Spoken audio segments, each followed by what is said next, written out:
बुलेटिनच्या सुरुवातीलाच बातमी पुणे आणि नाशिकच्या डीपीडीसी बैठकीसंदर्भातली। आज उपमुख्यमंत्री अजित पवारांच्या नेतृत्वात बैठक झाली। मात्र या बैठकीला शिवसेना आमदारांनी आणि मंत्री भरत गोगावलेंनी पाठ फिरवली।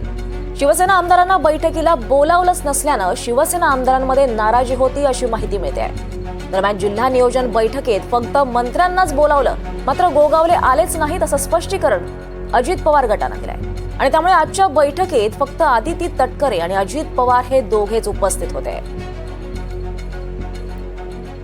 रायगडच्या डीपीडीसी बैठकीत नाराजी नाट्य पाहायला मिळालं। शिवसेना आमदारांनी या बैठकीला पाठ फिरवली। दरम्यान मंत्री भरत गोगावलेंना बोलावूनही आले नाहीत असं अजित पवारांकडून सांगण्यात आलंय। दरम्यान आजची बैठक ही पालकमंत्र्यांची नसून ही बैठक डीपीडीसीची होती। पालकमंत्री पदाचा तिढा लवकरच सोडवू अशी प्रतिक्रिया मुख्यमंत्री शिंदेंनी दिली आहे। जिल्हा नियोजनची बैठक जिल्हा नियोजनची बैठक ठाणे जिल्हा आणि मुंबई शहरची बैठक होती। त्या बैठकीमध्ये अनेक विषयांवर चर्चा झाली।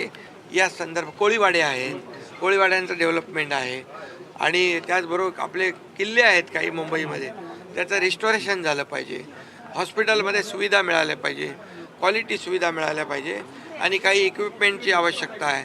तर अशा सर्वच चर्चा जिल्हा नियोजन बैठकीत झाल्या होत्या आणि त्या आजच्या या बैठकीमध्ये मी सर्व सविस्तरपणे अजितदादा आणि आमची चर्चा झाली।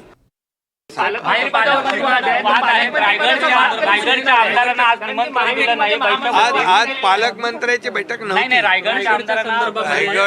रायगडचा जो आहे जिल्हा आणि नियोजन त्या संदर्भात बैठक झाली। पालकमंत्र्याचा वाद देखील लवकर मिळेल।